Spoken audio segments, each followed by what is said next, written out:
I was sitting alone in my uncle's hut when I first saw it, something small and black darting across the floor. I thought it was a rat, but when I looked closer, I froze. It was a spider, larger than any I had ever seen. Its body glistened in the faint light of the oil lamp, and its legs moved with an unnatural speed. I couldn't look away. It started the night my uncle returned from the forest. He had gone to hunt, but instead, he came back empty-handed and pale. "Anansi has followed me," he said in a shaky voice. Everyone laughed it off, calling it the ramblings of a tired old man. But I knew he wasn't joking. My uncle was never afraid of anything, not snakes, not wild animals, but now he barely left his bed. That night, I stayed with him. He told me about the shrine he stumbled upon deep in the woods. He said he found a small, strange altar with a web stretched across it. Curious, he had touched it. That's when he heard a voice, faint but clear, saying, "You dare disturb my web?"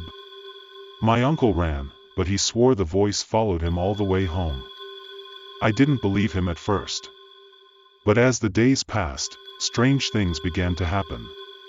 Food would rot overnight, even when stored properly. The animals in our yard became restless, refusing to eat or drink.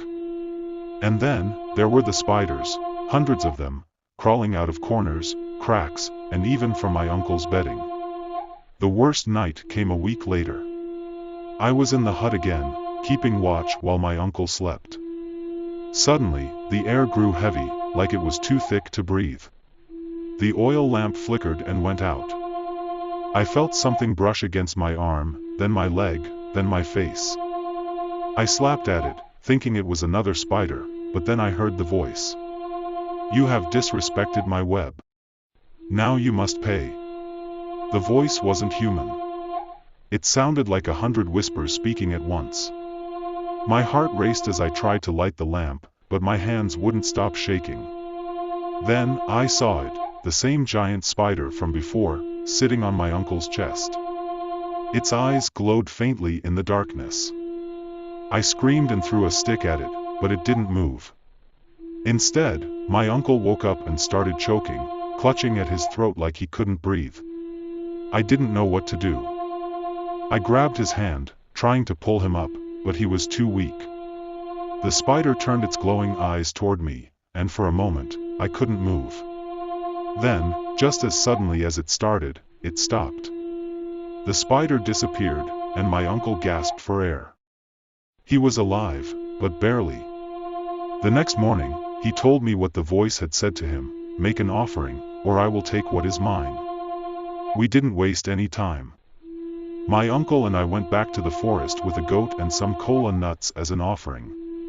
When we reached the shrine, the web was still there, stretched across the altar. My uncle placed the offerings carefully and muttered a prayer.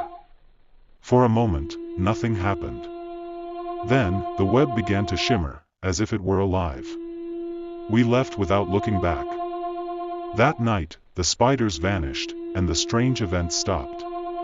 But my uncle never went back to the forest again. He said Anansi had forgiven him, but I wasn't so sure. Sometimes, when I'm alone, I still feel like I'm being watched, and I wonder if Anansi is still out there, waiting.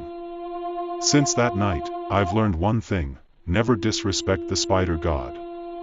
Some stories aren't just stories.